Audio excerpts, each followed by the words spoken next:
తండ్రి అయిన దేవునికి మహిమ కలుగునుగాక. ప్రభును ప్రియరక్షకుడైన యేసుక్రీస్తు నామంలో టీమ్ ఆఫ్ గాడ్ ఛానల్ వీక్షిస్తున్న ప్రియ సహోదరి సహోదరులందరికీ హృదయపూర్వకమైన వందనాలండి. చిన్ని ప్రార్థన చేసుకుని మనం కార్యక్రమం ప్రారంభించుకుందామండి. పరిశుద్ధుడైన ప్రియ పరలోకపు తండ్రి, మహోన్నతుడా, దయగలిగిన మా తండ్రి, గత కాలమంతా నీ పిల్లలైన మమ్మల్ని అందరినీ ఈ భయంకర దుర్దినాల్లో మీ ఉచితమైన కృపచేత కాపాడి నేటికి మీ కుమారుడైన క్రీస్తు ప్రభును బట్టి తండ్రి మాకు అనుగ్రహించిన క్షేమాన్ని, సంతోషాన్ని, మీ సన్నిధిలో గడిపే భాగ్యాన్ని ఇచ్చినందుకు కృతజ్ఞత స్తోత్రాలయ్యా.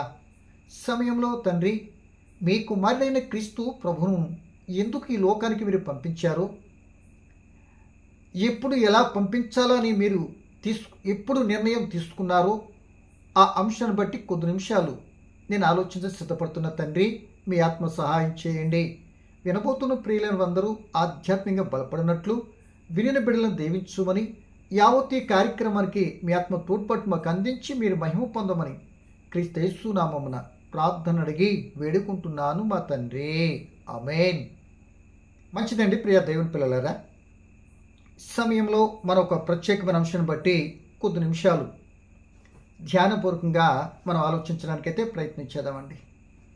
ఏంటా ప్రత్యేకమైన అంశము అంటే, ప్రియమైన సోదరులారా, క్రిస్మస్ వర్తమానాలలో భాగముగా తండ్రి అయిన దేవుడు తన కుమారుడైన క్రీస్తు ప్రభువుని ఈ భూలోకమునకు ఎందుకు పంపించాను,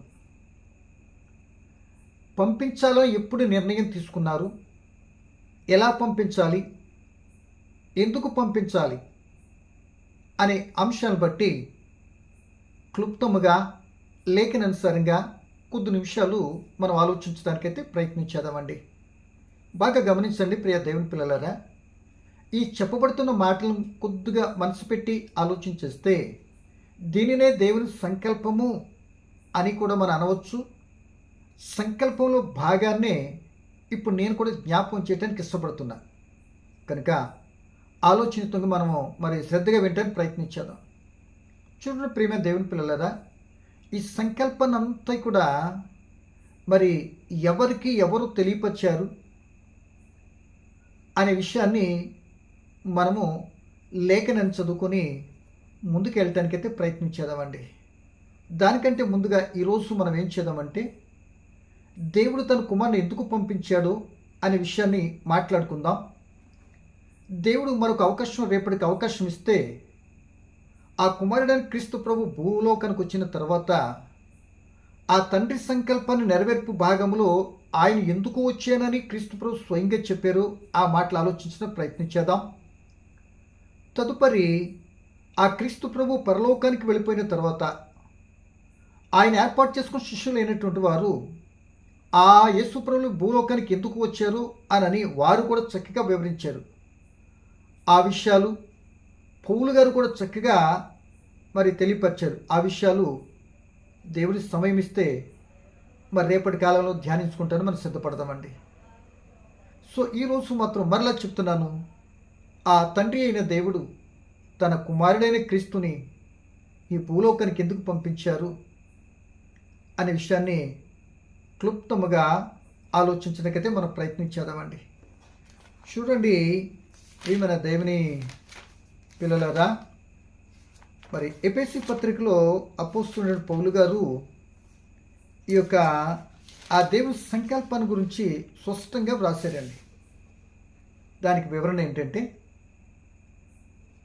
ఈ ఎఫెసీ పత్రిక మనం చదువుతుంటే జగత్తుకి ముందు దేవుడు ఏ నిర్ణయాన్ని తీసుకున్నాడో, ఏమి చేసుకోవాలి, ఏం చేయాలని తను అనుకున్నారో, ఎలా చేయాలనుకున్నారో చక్కటి వివరణ ఎఫెసీ పత్రిక, ఎఫెసీ సంఘానికి అపోస్తలుడైన పౌలు గారు వివరిస్తున్నట్లుగా మనకి ఇక్కడ కనబడుతుంది.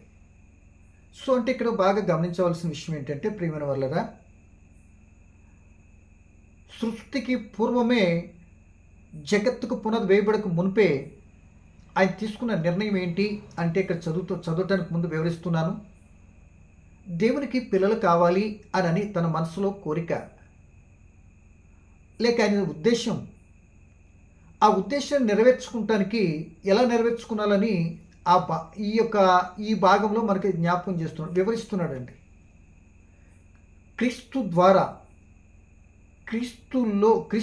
క్రీస్తులో ఆ క్రీస్తు వంటి కుమారులుగా ఉన్నటువంటి వారు తనకు పిల్లలుగా ఉండాలి అనని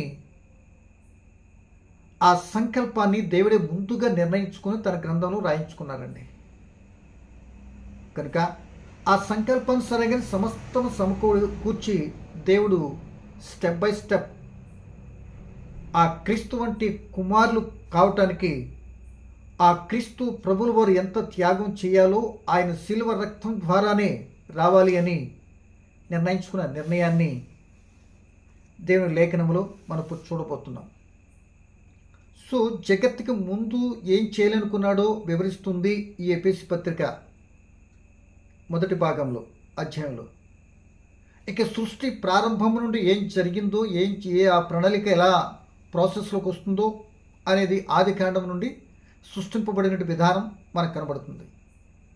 సో మనం ఇప్పుడు ఆలోచిస్తున్న వాక్యం చదువుకొని ముందుకెళ్ళడానికి ప్రయత్నించేద్దామండి.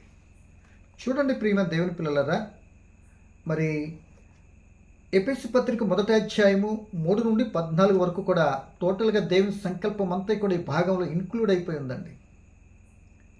ఈ సంకల్పమును బట్టి సమస్తమును జరిగిస్తున్నాడండి దేవుడు. కనుక ఇది కొద్దిగా మనకు అర్థమైతే చాలా వరకు దేవుని చిత్తానుసారం జరుగుతున్న ప్రతి కార్యక్రమాన్ని గ్రహించడానికి దేవుడు సహాయం చేస్తాడండి. చదువుతున్నానండి వాక్యం. చూడండి 4వ అధ్యాయం నుండి చదువుతున్నానండి. 4వ వచనం నుండి మొదటి అధ్యాయం ఎఫెసీ పత్రిక 4వ వచనం. ఎట్లనగా తన ప్రియుని యందు తాను ఉచితముగా మనకు అనుగ్రహించిన తన కృపా మహిమకు కీర్తి కలుగునట్లు తన చిత్త ప్రకారం దయా సంకల్పం చొప్పున యేసుక్రీస్తు ద్వారా తనకు కుమారులనుగా స్వీకరించుటకై మనలను ముందుగా తన కోసం నిర్ణయించుకొని మనము తన ఎదుట పరిశుద్ధులమును నిర్దోషములై ఉండవలెనని జగత్తు పునాది వేయబడక మునిపే ప్రేమ చేత ఆయన క్రీస్తులో మనల్ని ఏర్పరచుకొనెను. ఏమని? నిర్దోషులు పరిశుద్ధులుగా ఉండాలి అని.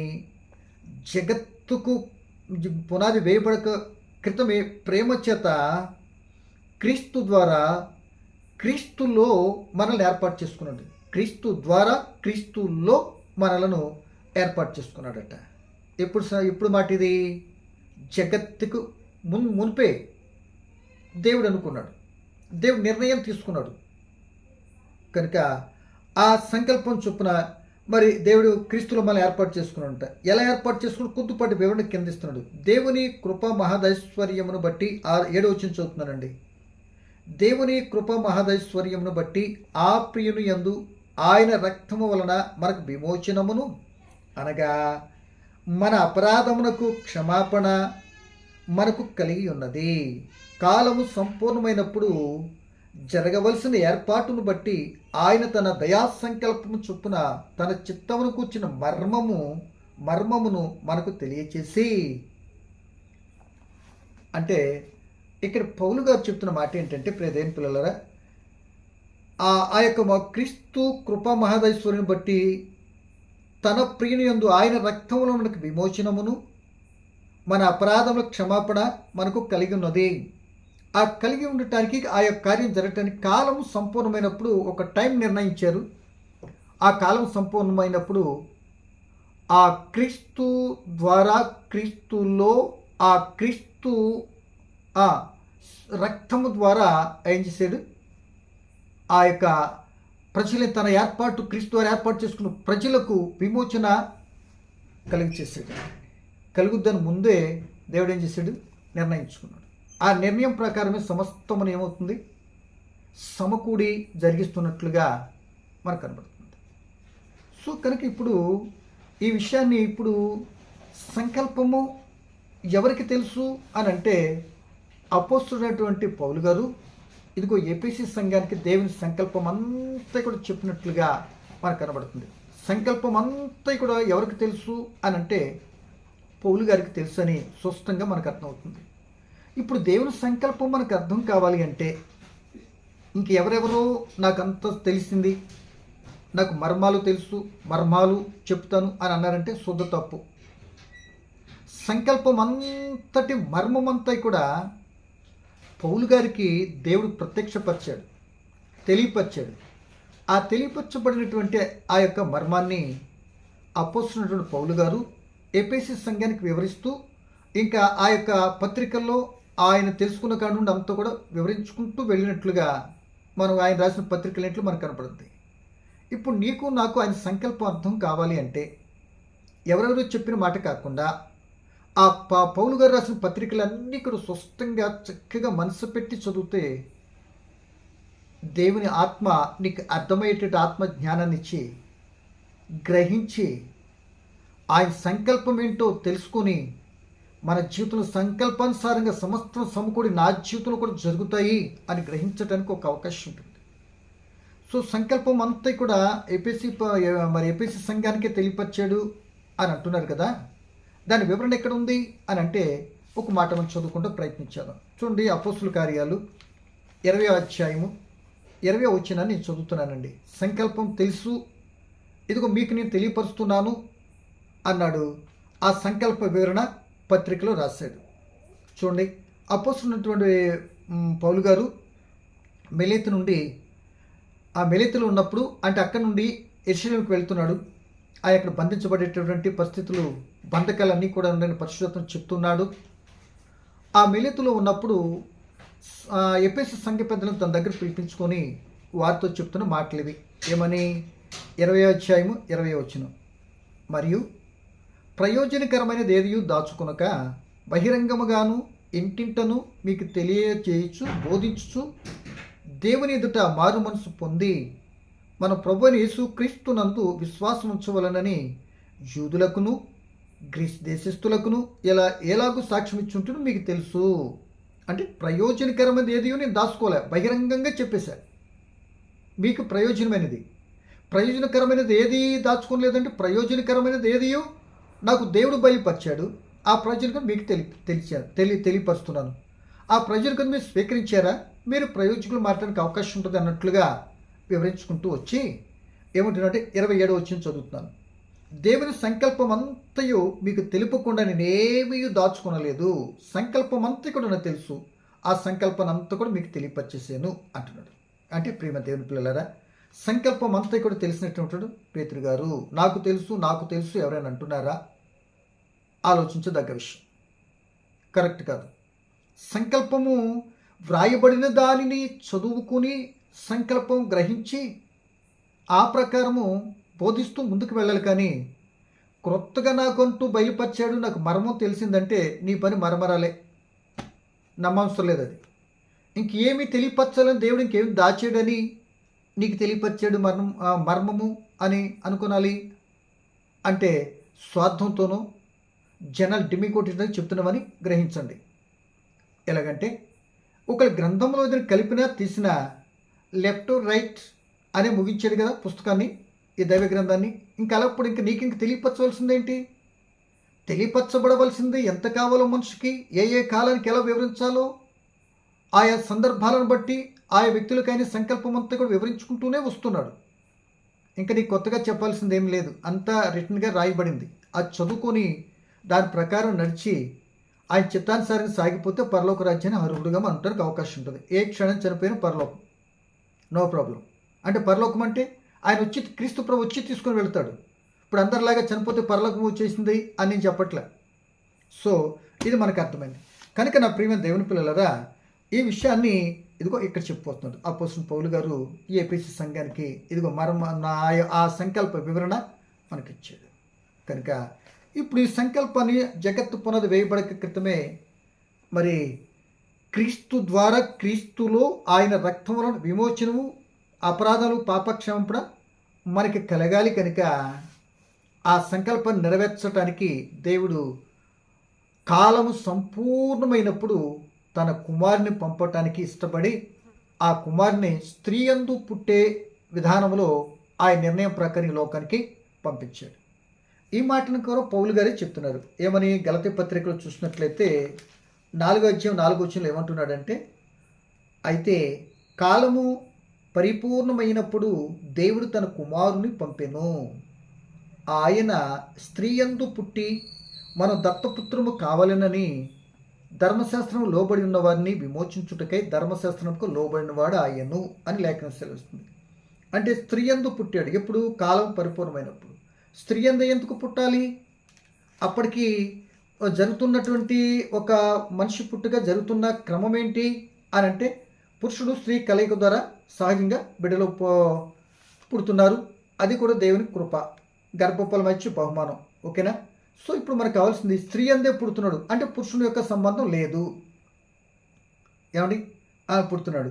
సో దీనికి మూలం ఎక్కడంటే, ఆదాము గారిని అడిగితే వాళ్ళు దేవుని ఆజ్ఞను మీరినప్పుడు దేవుడు ఆ సర్పానికి ఆ స్త్రీ సంతానానికి వైరం పెట్టినట్లుగా మనకు కనబడుద్ది. ఆది కాండము 3:15 15-16 అప్పుడు అక్కడ జరిగింది ఏంటంటే, అవ్వమ్మ గారితో నీ గర్భాన్ని పుట్టినటువంటి వారు ఆ సాతాను అంటే సర్పం తలని చితకు కొడతారు. ఒకటి ఈ ఈ యొక్క సర్పం ఏం చేస్తుందంటే మా యొక్క ఆ యొక్క అవ్వమ్మ గారు ఆదాము గారి సంతానాన్ని, ఆ స్త్రీ సంతానాన్ని మడి మీద కరుస్తుంది అని చెప్పబడింది. సో ఆ స్త్రీ నీ సంతానము ఆమె సంతానం అంటే ఆ స్త్రీ ద్వారానే పుట్టాలి. ఏమండి? సో ఆ మాట కొంచెం చదువుకుని వద్దామా? చూడండి. మరి కొద్దిగా ఇదేం కాకుండా మనందరికి తెలిసిందేననుకోండి ఆ మాట. అయినా చదివితే ఎంతైనా బాగుంటుంది కదా. చూడండి 3:15 చదువుతున్నానండి. మరియు నీకును స్త్రీకిని నీ సంతానముకును ఆమె సంతానమునకు వైరము కలుగు చేసేదను. అది నిన్ను తల మీద కొట్టును, నీవు దాన్ని మడి మీద కొట్టుదు అని చెప్పాను. ఏమండి? నీ స్త్రీ సంతానం స్త్రీ అందే పుట్టాలి. ఏమండి? ఎవరైనా పుట్టాలి? స్త్రీ అందే పుట్టాలి. ఆ స్త్రీ అందే పుట్టాలి కనుక నీ సంతానము అని అంటున్నాడు. ఏ సంతానం? అవ్వమ్మ సంతానం స్త్రీగా. ఆ సంతానమునకును సర్ప సంతానం వైరం గొడవ. ఆ గొడవలో ఎవరెవరే ఎక్కడ కొడతారు అనేది అర్థమవుతుంది. తల మీద కొట్టేవనుకో తల చెత్త కొడితే చచ్చిపోతుంది. మడి మీద కరిసిందనుకోండి పాము, నువ్వు చచ్చిపోతావు. సో వైరం గొడవ. ఆ వైరాన్ని ఆ తల చితకు కొట్టాలి అంటే స్త్రీ సంతానంగా రావాలి కనుక అందుకే కాలం సంపూర్ణమైనప్పుడు స్త్రీ సంతానంగా పంపించడానికి దేవుడు ఇష్టపడ్డాడు. ఎందుకు ఇష్టపడ్డాడు? ఆ స్త్రీ యందు పుట్టిన వాని రక్తము ద్వారా, ఆ క్రీస్తు ద్వారా, ఆ యేసుక్రీస్తు ద్వారా క్రీస్తులో ఆయన రక్తం విమోచింపబడిన పిల్లలు కావాలని దేవుడు ఎన్నిక చేసుకుని ఏర్పాటు చేసుకున్నాడు కదా. ఆ ప్రేమతో ఆ నెరవేర్పుకి స్త్రీ అందే పుట్టాలి కనుక ఆమె సంతానము అనేది ఏది అని అంటే ఇదే గలతీ పత్రిక. ప్రియ దేవుని పిల్లలరా 3:16 మనలో 16 చక్కటి మాట. ఆ స్త్రీ సంతానం ఎవరు అనేది వివరణ మనకి అక్కడ కనబడుతుందండి. గలతీ పత్రిక 3:16 అబ్రహామునకును అతని సంతానమునకును వాగ్దానములు చేయబడిను. ఆయన అనేకులను గూర్చి అన్నట్టు సంతానములకును అని చెప్పక ఒకని గూర్చి అన్నట్టే నీ సంతానమునకు అనెను. ఆ సంతానము క్రీస్తు. దీవించబడాలి కదా. ఆ సంతానం ఎవరంటే క్రీస్తు. నీ సంతానమునకు అని అబ్రహాం ద్వారా చెప్పబడినటువంటి ఆ ప్రవచనం కూడా ఆయన సంతానం ద్వారానే మరి స్త్రీ యందు పుట్టాడు. ఎలా పుట్టాడు? స్త్రీ యందు పుట్టాడు అంటే ఆ స్త్రీ ఎవరై ఉండాలి అంటే స్త్రీ యందు పుడతాం. ఓకే, ఎవరు ఉండాలి అని అంటే ఈ మాటను కూడా యెషయా గ్రంథంలో, ఇప్పుడు ఇది చదవవసరం లేదు, మీకు తెలుసండి. యెషయా గ్రంథము 7:14 చెప్తున్న మాట ఏంటంటే కన్యక గర్భవతి కుమారుని కంటుంది అన్నాడు. కన్యక, ఆ కన్యక ఏమొస్తుంది? గర్భం ధరిస్తుంది. చూసారు ఎంత కరెక్ట్గా ఉంటుందో. స్త్రీ యందు పుట్టాలి కదా. ఆ కన్యక గర్భం ధరిస్తుంది. ఆ గర్భము ఏ పురుషుని యొక్క ప్రమేయం లేకుండా ఆ గర్భం ధరిస్తుంది. ఎలా ధరిస్తుంది అంటే వివరణకు వచ్చాడు. పరిశుద్ధాత్మ వలన. పరిశుద్ధాత్మ నేను కమ్ముకుంటుంది. ఆ పరిశుద్ధాత్ముడు ఆ గర్భంలో ఆ బిడ్డను రూపుదిద్దుతాడు. ఏమండి? ఆ పుట్టేటటువంటి ఆ ప్రస్తుతం నిండినప్పుడు పుట్టేటటువంటి బిడ్డ పరిశుద్ధుడై దేవుని కుమారుడు అనబడతాడు అని మరియమ్మ గారికి దూత గాబ్రియల్ దూత చక్కగా వివరించాడు. మరియమ్మ గారు, మీరు ధన్యురాలు, మీరు దేవుని కృప పొందారు, దేవుడు మీకు తోడై ఉన్నాడు అని ఎన్ని చెప్పినా, అయ్యో ఇదేంటి లోక విరుద్ధముగా అప్పటికిప్పటికీ జరగనిది, ఇక మరలా ఎప్పుడు ఇక జరగబోదు, అప్పటికి జరగనిది, ఇక అది జరిగిన తర్వాతకి ఎప్పటికీ జరగనిది, ఇంకా అలా జరగదండి. ఇంకా ఏది జరగదు, అప్పటికి స్త్రీ ద్వారా పుట్టడము లేదు, ఇప్పుడు జరుగుద్ది.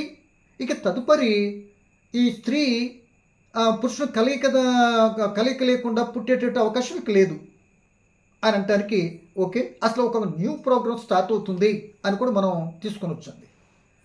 సో ఆమె నీ దాసురాలైన నాకు నీ మాట చొప్పున జరుగునుగాక అని విల్లింగ్ అయింది. మొత్తం మీద ఆమె గర్భం ధరించింది. ఆ గర్భం ధరించినప్పుడు యోసేపుతో దూత చెప్పాడు, అదే గాబ్రియల్. మొదటి అధ్యాయము. అంటే కన్యక గర్భవతి అవుతుంది కదా, కన్యక సెలెక్ట్ చేయబడిపోయింది, ఆమె ఒప్పుకుంది. ఓకే, ఆమె అప్పటికే ప్రదానం చేయబడింది కనుక యోసేపుతో, ఆ యోసేపు ఏమైనా ధర్మశాస్త్ర ప్రకారం క్రిటిసైజ్ చేయొచ్చు, లేకపోతే ఆ స్థితిని బట్టి రాళ్లతో కొట్టేటువంటి అవకాశం కూడా ధర్మశాస్త్రం బట్టి ఆనాటి కాలపు ప్రజలకు ఉంది, ఆ ఇశ్రాయేలుకి. సో దాన్ని కూడా అక్కడ మరి దేవుడు కేర్ తీసుకొని ఆ యోసేపుతో తన దూతను పంపించి విషయం చెప్పేశాడు.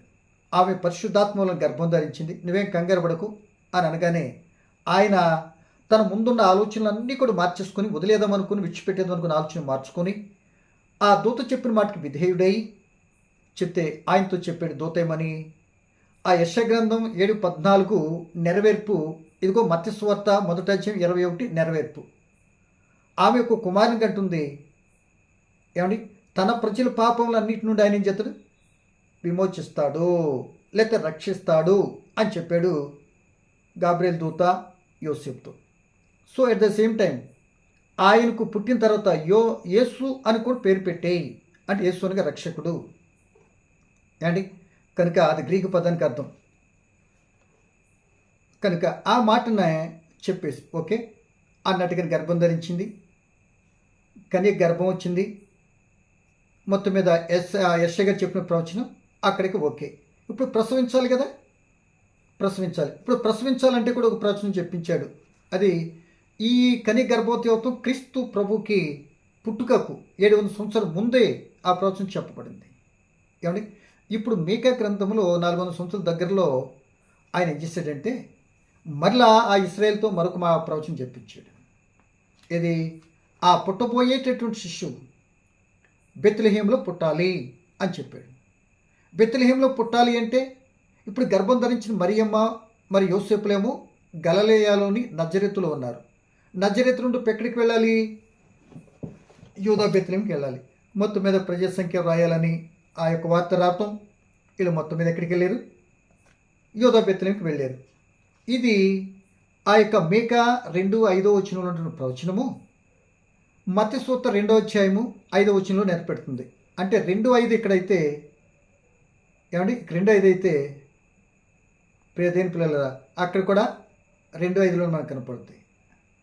ఇక్కడ 5:2, ఇక్కడేమో 2:5 కరెక్ట్గా మనకి ఇక్కడ అర్థమైపోతుంది. కనుక ఈ ప్రవచనాన్ని మత్తయి సువార్త 2వ అధ్యాయం నెరవేర్చబడింది.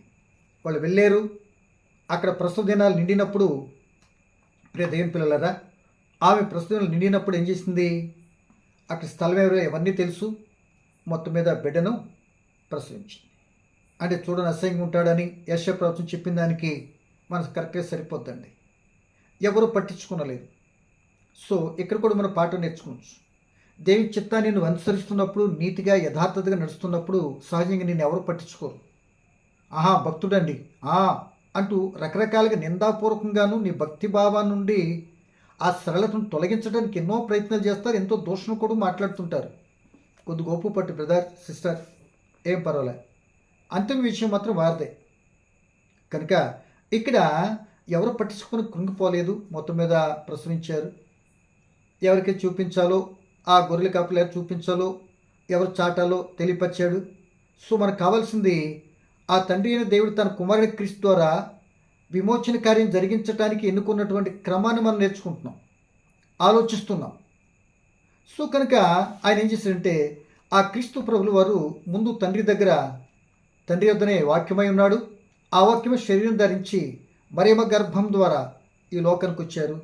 ఆ వచ్చినటువంటి ప్లేస్ ఎక్కడ? కన్య గర్భం గర్భం నుండి వచ్చారు. ఆ వచ్చినటువంటి ఆ ప్రశ్నించినటువంటి యోధా బెత్లెహేం. మొత్తం మీద అక్కడి నుండి మరలా నజరేతు వస్తారు. ఇవన్నీ ఓకే. ఇప్పుడు ఇంతకీ అటు జరిగిన దానిని బట్టి మనం గ్రహించవలసింది ఏంటో తెలుసా ప్రియ దేవుని పిల్లలరా? ఇప్పుడు ఆయన ఏం చేయాలి? రక్తం చిందించాలి. ఏం చేయాలి? రక్తం చిందించాలి. రక్తం చిందించాలి కనుక ప్రియ దేవుని పిల్లలరా, మరి రక్తం చిందించవలసినటువంటి ఆ దానిని మనం తీసుకుంటే, ఏమండి, దాన్ని తీసుకుంటే మరి ఇప్పుడు ఎక్కడైనా మనకు అర్థమవుతుంది? ఏమంటే మనకి ఏ విధంగా అర్థమవుతుంది? అందుకే ఆయన రక్తం చిందించడానికి రక్త మాంసంలో పాలివాడు అయ్యాడు అని అపోస్తలుడు పేతురు గారే హెబ్రీ సంఘానికి రాస్తున్నారండి. ఏమని? రక్త మాంసంలో ఏమయ్యాడంట? పాలివాడయ్యను అని స్పష్టంగా మనకి తెలియపరుస్తున్నాడు. కనుక ప్రియమైన దేవుని పిల్లలారా, మనం ఆలోచించవలసిన విషయం ఏంటంటే ఇక్కడ చూడండి, హెబ్రీ పత్రికలో మనం చూస్తే 2వ అధ్యాయము 15వ వచనంలో ఏమంటున్నాడు? మరణం యొక్క బలము గలవాలని, అనగా అపవాదిని మరణము ద్వారా నశింప చేయుటకు, జీవితకాలమంతయు మరణ భయం చేత దాస్యముకు లోబడిన వారిని విడిపించుటకును ఆయన కూడా రక్త మాంసములలో పాలివాడయ్యను. రక్తం చిందించాలి కానీ రక్త మాంసంలో పాలివాడయ్యను. రక్తం చిందించాలిగా పాలివాడయ్యాడు. ఈ రక్తం చిందించాలి అని దీనికి చక్కటి సపోర్ట్గా పేతురు గారు ఏమన్నారో తెలుసండి? పేతురు గారు ఏమన్నా తెలుసా? జగత్తు పునాది వేయబడే క్రితమే క్రీస్తు గొర్రెపిల్ల వంటి క్రీస్తు రక్తము, నిష్కళంకమైన రక్తము చిందించబడుతుంది అని, ఆ చిందించబడేటటువంటి రక్తము క్రీస్తుదయ్యి గొర్రెపిల్ల వంటి క్రీస్తు రక్తం నిష్కళంకమైనదని పేతురు గారు జగత్తుకు ముందే ఈ విషయం జరగాలని దేవుడు నిర్ణయించాడని తన పత్రికలో వ్రాయించాడండి. ఆ మాట కూడా చదువు చూడండి. ఏమని? 1 పేతురు పత్రిక 1వ అధ్యాయం 19వ వచనం. అమూల్యమైన రక్తము చేత, అనగా నిర్దోషమును నిష్కళంకమును గొర్రెపిల్ల వంటి క్రీస్తు రక్తం చేత విమోచింపబడితేరని మీరు ఎరుగుదురు. ఆయన జగత్తు పునాది వేయబడక మునుపే నియమింపబడిను. ఇప్పుడు నియమింపబడ్డాడు? జగత్తు పునాది వేయబడే క్రితమే. రక్తం చిందించాలి, స్త్రీ యందు పుట్టాలి, ఏమండి, స్త్రీ సంతానమై ఉండాలి, కన్యకై ఉండాలి, కన్యామ బెత్లెహేంలో పుట్టాలి. అలా పుట్టి రక్త మాంసాలు గలవాడిగా పుట్టి రక్తం చిందించడానికి జగత్తు పునాది వేయబడే క్రితమే నియమింపబడాడు. ఆ నియమింపబడిన దాన్ని బట్టి కాలానుగుణంగా ఒక్కొక్కటి జరుగుతూ వస్తున్నది అన్నట్లుగా మనకు కనబడుతుంది. ఇప్పుడు ఆ నియమింపబడినటువంటి విధానాన్ని బట్టి గొర్రె పిల్లవంటి రక్తం అన్నాం కదా.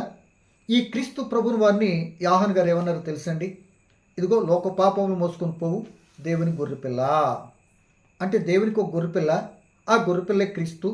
ఆ నిష్కళంకమైన రక్తం చిందించబడితేనే ఆ రక్తం చేత విమోచింపబడినటువంటి వారు ఎవరైతే ఉంటారో వారే దేవునికి కుమారులు, దేవుని బిడ్డలుగా ఉండాలి అని జగత్తు పునాది వేయబడకు తీసుకున్న నిర్ణయం ప్రకారం సమస్తము సమకూడి జరుగుతున్న సంగతిని ప్రతిసారి మనం జ్ఞాపకం చేసుకుంటూ ముందుకు వెళ్ళాలి మనం. సో గొర్రెపిల్ల వంటి రక్తం కనుక ఈ గొర్రెపిల్ల వంటి రక్తము చిందించబడటానికి ఆనాడు కూడా ఇశ్రాయేలీలు వారి రక్తము పాపం చేసినప్పుడు ఆయన ఇచ్చినటువంటి ఆజ్ఞల ప్రకారం మరి ఆ గొర్రెలను మేకలను పశువు వధించినప్పుడు వాళ్ళు పాపం తీసివేయబడినట్లుగా, అంటే మాఫీ చేయబడినట్లుగా ఆ ఇశ్రాయేలు గొర్రెలను బలించినట్లుగా మనం చూస్తున్నాం. ఆ గొర్రెపిల్ల రక్తము అది ఛాయా రూపము నిజ రూపంలోనికి వస్తుంది. ఇప్పుడు ఇక నిజ రూపం వచ్చిందంటే ఆటోమేటిక్గా బలులు ఆగిపోతాయి. ఏమండి? అంతే కదా. కనుక ఈ గొర్రెపిల్ల వంటి రక్తం ద్వారా విమోచింపబడాలి. కనుక ఈ గొర్రెపిల్ల అప్పుడు ఇశ్రాయేలీలు అందరూ ఏం చేశారు? పాపాలన్నీ కూడా గొర్రెపిల్ల మీద వేసి బలియటమో లేకపోతే వదిలేయటమో చేసేవాళ్ళు. ఇప్పుడు అలాగే తండ్రి అయిన దేవుడు కూడా గొర్రెపిల్లగా ఈ లోకానికి వస్తున్నటువంటి సర్వమాల విమోచనార్థమై యెషయా గ్రంథంలో ఏం రాశాడంటే, మన పాపాలన్నీ కూడా క్రీస్తు ఏం చేశాడు? తండ్రి అయిన దేవుడు ఏం చేశాడు? క్రీస్తు మీద మోపినట్లుగా యెషయా గ్రంథము 53:6 వచనంలో మనం చూస్తున్నామండి. నిష్కళంకమైన గొర్రెపిల్ల కదా, జగత్పున దేవుడు. ఈ పాపులైనటువంటి అందరి యొక్క ఆ యొక్క దోషాలన్నీ కూడా ఎవరి మీద ఎత్తాడు? ఇప్పుడు తండ్రి అయిన దేవుడు గొర్రెపిల్ల మీద పెట్టాడు. ఆ గొర్రెపిల్ల ఇప్పుడు ఏమవ్వాలి? రక్తం చిందించడం బలైపోవాలి. పస్కా పశువుగా ఆ ఇశ్రాయేలు పస్కా పశువు వధించడం ఈ గొర్రెపిల్ల బలైపోవాలి. ఆ బలి కావాలంటే దాని మీద ఏమో ఇప్పుడు పాపాలన్నీ కూడా మోపబడాలి. ఆ మోపబడే వచనాన్ని, అది కూడా ప్రవచనం కనుక ఇప్పుడు నేను చదువుతున్నాను. చూడండి, యెషయా గ్రంథం 53:6 మనం అందరము గొర్రెల వలె త్రోవ తప్పిపోతుమే, మనలో ప్రతివాడును తనకిష్టమైన త్రోవకు తొలగెను, యెహోవా మన అందరి దోషమును అతని మీద మోపెను. ఆ గొర్రెపిల్ల వదకు తేపని గొర్రెపిల్లయు బొచ్చు కత్తిరించు అని ఇక మౌనంగా ఇక మాట్లాడలేదు, ఏం చేసి నోరు తెరవలేదని విషయం మనందరికీ తెలుసు. ఏమండి? కనుక ఇప్పుడు ఆ ఉదింపబడాలి కనుక ఆ ఉదింపబడడానికి అదే మరి పేతురు గారు అపోస్తులైనటువంటి మరి పౌలు గారు ఎవరు రాశారంటే, మొదటి కొరింథీ పత్రిక 5:7 మన పస్కా పశువైనటువంటి గొర్రెపిల్ల ఉదింపబడింది అన్నాడు. ఆ మాట చెప్తాను చూడండి. మొదటి కొరింథీ పత్రిక 5:7 మీరు పులిపిండి లేనివారు కనుక క్రొత్త ముద్దొకటికై ఆ పాతదైన పులిపిండిని తీసి పారవేయుడి, ఇంతే కాక క్రీస్తు అను మన పస్కా పశువు ఉదింపబడెను. అంటే ఎప్పుడైతే గొర్రెపిల్ల ఎక్కడ ఉంది, ఆ మన తండ్రి దేవుడు ఆ క్రీస్తు అనేది గొర్రెపిల్ల దాన్ని కూడా మోపాడు. ఈ పస్కా పశువు ఎక్కడ ఉదింపబడింది, ఎక్కడ పుట్టి ఎక్కడి నుండి ఎక్కడికి వెళ్ళి ఉదింపబడింది అని అంటే, ప్రియ దేవుని పిల్లలారా, ఈ పస్కా పశువు పరలోకం నుండి మరీ గర్భం నుండి శారీరకంగా బెత్లెహేంలో మరి ఎక్కడి నుండి అలా వెళ్ళి ఆ యొక్క కల్వరి శిలువలో ఏంటి మనందరి పాపముల కొరకు ఈ గొర్రెపిల్ల బలి అయిపోయినది. ఆ బలి అయినది కనుక మానవులందరికీ ఏమి విషయం తెలుసా? రక్షణ. ఆ రక్షణ వచ్చిందంటే మనిషికి ఏంటి తెలుసా? సంతోషము. ఆ సంతోషాన్ని దూత గొర్రెల కాపరి చెప్పినట్లుగా ప్రజలందరికీ కలుగు మహా సంతోషం. ఏదో గొప్ప లాటరీ తగిలినట్టు అంత సంతోషం. ఎందుకంటే శిక్షను తప్పించబడతాం, నరక ఊపి నుండి, సాతాను కబంధ హస్తాల నుండి, మరణ భయము నుండి. ఇక ఏ భయము లేదు. ఇక క్రీస్తునందున్న వారికి శిక్ష లేదు, భయము లేదు. అంటే అలా విమోచించబడేటటువంటి కార్యము నెరవేర్చేసాడు దేవుడు. ఆ నెరవేర్పులోనికి ఎవరైతే ఈ క్రీస్తు ప్రభుని అంగీకరించి వస్తారో, ఆయన పాపిని ఒప్పుకొని ఆ క్రీస్తు సొంత రక్షణకు అంగీకరిస్తారో, వారు నీతిమంతులుగా పరిశుద్ధులుగా మరణము నుండి సాతాను నుండి మరణ భయం నుండి అన్ని విమోచింపబడినటువంటి వారుగా ఉంటారు. వారే దేవునికి కుమారులు కుమార్తెలుగా ఉంటారు అని మరి జగత్తు పునాది వేయబడక క్రితమే ఆ ప్రవచనము నెరవేర్చబడింది. ఆ ప్రవచనంలోకి ఇప్పటికి మనం ఎంతోమంది మనం వచ్చాం దేవుని కుమారులు కుమార్తెలుగా. ఇప్పుడు ఈ ప్రవచనాన్ని మాలోనికి అనేక మంది ఇప్పుడు క్రీస్తు ఇప్పటికి ఆ యొక్క పాప విమోచన కార్యం జరిగి 2024 సంవత్సరాలు అయిపోతుంది. ఏమండి? ఈ ప్రవచనం నీకు ఎలా వర్తిస్తుందంటే, నువ్వు ఆయనలో తిరిగి జన్మిస్తే, నేను పాపిని ఒప్పుకొని క్రీస్తు సొంత రక్షణకు అంగీకరిస్తే ఇది ఆటోమేటిక్గా నీకు అప్లై అయిపోయి ఏమండి నువ్వు రక్షణ పొందుకుంటావు. అట్టి రక్షణ పొందుకొని మీరు ఇంకా రక్షణ పొందని బిడ్డలుగా ఉంటే నరకపు శిక్షలోను సాతాను మరణ భయం చేత పీడింపబడుతూ చేసేదాని పోసిన పొంతన లేకుండా నెమ్మది లేకుండాటువంటి వారిగా ఉంటే, సోదరుడా సహోదరి, ఇదిగో ఈ క్రిస్మస్ అనుకుంటున్నాం కదా, క్రిస్మస్ అనేది ప్రియ దేవుని బిడ్డలారా పండుగే కాదు. అసలు క్రిస్మస్ అంటే ఆయన ఆరాధించటం. ఇది పెద్ద సెలబ్రేట్ పండగ చేసుకుంటున్నాం. సరే పక్కన పెట్టిన మరొకసారి మాట్లాడుకుందాం. కనుక ఈ మాటను బట్టి ఆ క్రిస్మస్ ఏమండి, ఆ క్రీస్తు పుట్టినటువంటి విధానాన్ని, అసలు క్రిస్మస్ అంటే క్రీస్తు పుట్టుకరోజు కూడా కాదు అది. ఏమండి? కనుక ఈ సమయాన్ని బట్టి ప్రియ దేవుని పిల్లలారా, ఆయన పుట్టినరోజు అండి. కనుక ఆ పుట్టింది మన రక్షించ దేవుడు ఏర్పాటు చేసిన ప్రణాళికలో భాగము. కనుక ఆయన పుట్టి నీకు నాకు విమోచన కలిగించేసాడు. ఆ విమోచించబడిన మనము ఆ వార్తను తెలియపరచ అనేక మందిని ఆయన వైపు మళ్లించేటి బిడ్డలకు ఉంటే మనవంతూ మనం ప్రయత్నించేద్దాం. వినిన సోదరుడా సహోదరి, ఇంకా నువ్వు క్రీస్తు సొంత రక్షణకు అంగీకరించకపోతే 2024 సంవత్సరాలకు వెనక భాగాన్న అనాగరికమైన వ్యక్తిగా నువ్వు ఉంటున్నావు అని గ్రహించుకొని ప్రేమతో చెప్తున్నాను. అలా ఉండవని నేను ఏదో మాట్లాడట్లేదు.